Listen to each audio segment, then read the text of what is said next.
so your girlfriend black? She is. Whoa. Whoa. You date a, you know once you go black, you can't go back. Oh, I've been. That was the one thing that I definitely learned from the minister. What made you decide to date a black? Are you black? No. Do you consider yourself as being black? No, I consider myself being Iraqi, and my mom's just like, like a white lady. And so, oh, your mother's like a white woman? Yeah. Is she white? She is. Oh, your mother's white? Yeah. Living in Iraq? No. Oh. No, she lives in She's Florida. from here. Yeah, she's born in America. Oh, I see. Appalachian Mountains. Oh, really? Yeah. That's amazing. Yeah. And so your father came over here and got himself a white woman? Yeah. So it's funny because you always talk about aliens. And when I was little, people say, do you believe in aliens? I was like, yeah, my dad was one for, 8 years. But no, he legally married her and became. Really? Yeah. How did you end up with a black girl? Well, this particular one is interesting because you're gonna love this. For the past 8 years, she was my porn star obsession, and literally she was like my stronghold. Like the devil had, like, anytime I would masturbate to porn, it was this girl. Really? Yeah, to the point to where, like, any girl that I dated during this time was like a bootleg version of her. But I what the? Yeah, and now I'm dating her, and it's amazing because, but you're also gonna love this. She has 2 kids, and oh man, yeah, I know this is. It's gonna get sad here in a second. But the point is, the first time that I held her daughter, because it was cold and we were holding her, and I was like, it was like the first moment of realizing like what we're meant to be. Like you always talk about like rebuilding a family, even though it's not, I understand it's not my kids. Yeah. But because I also now been talking about that they're gonna resent me for any time and attention or love that she gives to me. The kids are gonna be absolutely, man. But just to finish this point, that moment of unconditional love, of realizing like what we're meant to do as men, it was so bizarre that this person who the devil had a stronghold on me for years, God delivered that exact person to me to show me unconditional love. Amazing. And it's weird because unconditional love, I always say this thing, everybody wants it, but nobody's willing to give it. And how would you define unconditional love? What does that mean?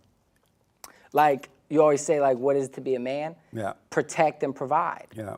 And put something before yourself. And I've been very selfish individual. I still am, but... Are you spoiled? Why are you so selfish? Maybe. Maybe I have been in a sense. Yeah.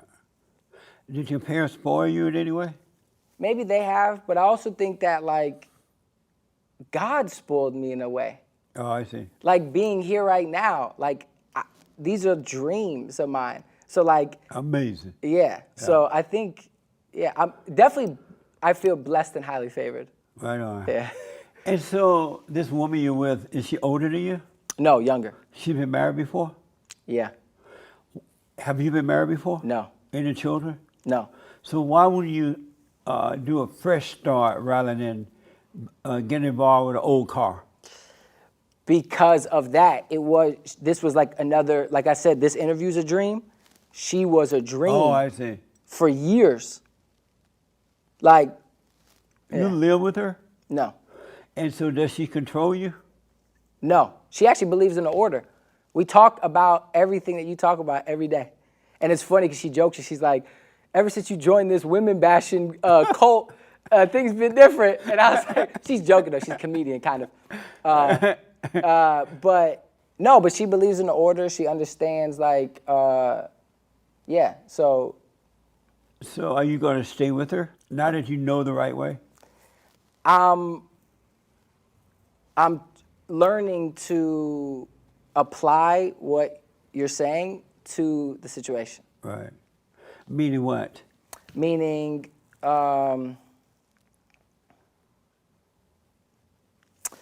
like, I definitely, like, thinking about the children most importantly. Yeah. So, like, even if she's on the phone with me, I'd be like, yo, are you with the kids? Call me when they sleep. Like, you know what I mean? Because that was so interesting when you said that, when you said they will resent you Yeah. for taking the attention and love because they need that. So, because you'll notice, like, kids, even if it's the real man and woman, the kid will say, like, don't kiss. Yeah. Because there's, like, Darwin's theory of, Yeah. like, the son is in love with the mother concept. I Yeah. don't know if I believe that, but it's interesting that ever since I've always noticed that, but when you said it, it really, it made sense. So she see that you are different in what way? Who? Your girlfriend. What do you mean? She said ever since you've been coming here, Oh, yeah. you've been a little different. Yes. In what way? I said we got to stop having sex out of wedlock. Oh. And what did she say about that? What the?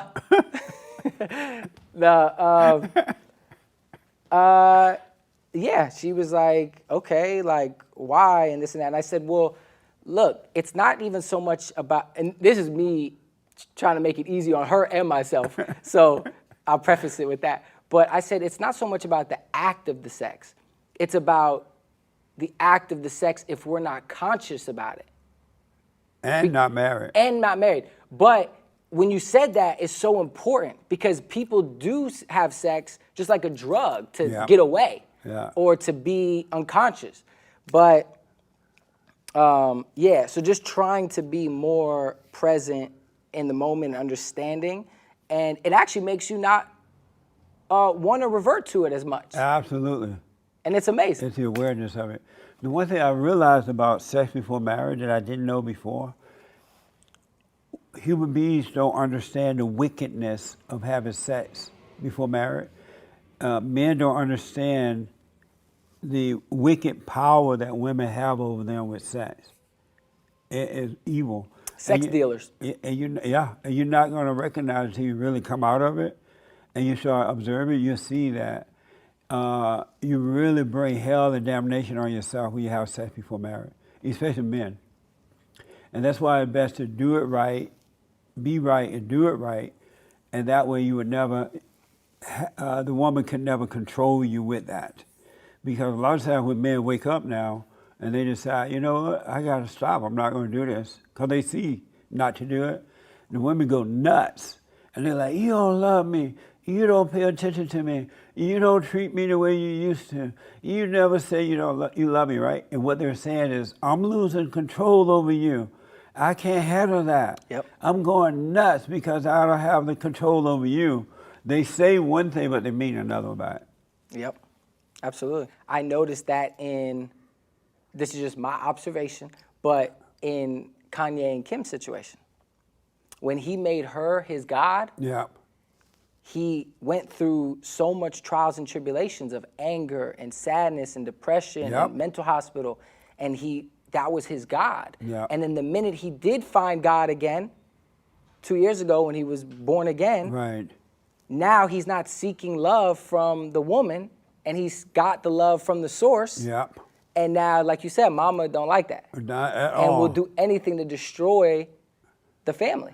They will lie on you. They'll make up stuff. There's no end to her destruction when you stop letting the woman be your God. Because Satan is her God, right? So she can't help it. But let me ask, I know you're a producer and rapper. How did you come to know or get involved with Damian Dash and Kanye West? How did that happen? So years ago, I started an internship for Nick Cannon, who actually, one of Nick Cannon's like close friends is also a pastor and he reminds me of you so much. But and Nick was actually one of the first people to also bring me back to Christ when I first came out here. Because his dad, and they're really religious. His brother was actually going to come with me because he's a big fan also. But anyway, so I started interning for Nick. And then through that, I met somebody who worked with Kanye. And then for years, I kind of just was working with Good Music, his music label. and just doing beats and doing production stuff. And then 2018, we were in Wyoming for Kanye's album release party. Right. And Dame was out there. And yeah, and then we just kind of started talking, and he was like, hey, come to my gallery in Burbank, you know, and we started just working on stuff from there. Amazing. And he thought I was just a producer. And then I started playing him songs, and he goes, you rap? And I was like, yeah. And he goes, does Kanye know about this? And I was like, well, you know, I don't like to push my agenda when I'm in Wyoming working for him. That's the quickest way to get kicked out. That's right. So he said, no. These songs are dope. And he called Kanye right then and there and was like, you need to come listen to Hassan's album. And then Kanye came. Amazing. And then we filmed the whole thing, so that was cool. What is Kanye West, what's his personality like when it's one-on-one? Man, like, just a beautiful spirit. Very present, very locked in, and just amazing. Like, just so much energy. Like, it's like, how do you do so much? You know what I mean? It's like, it can only be like the spirit of God to be able to get as much done as like certain people get done. Like you do morning shows, you doing this. It's like, that is like being tapped into some. Is he a patient like guy? Does he have patience? Well, it's interesting because seeing him when he's not around Dame is different than when he is around Dame. In what way? He seems more patient when around Dame. Oh. But that's because Dame is his like OG and like his mentor, like his original mentor. Oh, okay. Who signed him. Oh, I got you. So it's interesting, that dynamic. Yeah. What is it like for you working with black people? Because black people are not very patient. They're not, you know, if you are honest with, not all, but if you're honest with them, they go off. They don't want to. Like, I'm surprised in your song you used the N-word. Yeah. And not being white. But you seem to get away with it because you don't have any fear, I guess. But yeah, it's not easy working with blacks. It's amazing. Working with the blacks. Yeah. Is it because you're able? Why? Well, these people, Kanye, Dame, these are superheroes to me. So, like. Oh, so you can work with them because they're a superhero? Yeah. Amazing. They're not even like, you know, yeah, they're like the Avengers to me. Oh, I see. What have you learned, good or bad, about the music industry that you didn't realize until you got into it? Yeah, not realize until you start to get into it. I think I always knew that it was like a Illuminati, New World Order, like kind of thing. But the difference is, when I was younger, I was kind of with it. You were with it? I was like, all right, this is cool. Like, I've seen Eyes Wide Shut, you know what I mean? Like, you know, but now I understand that it's just not worth it. Like, it's not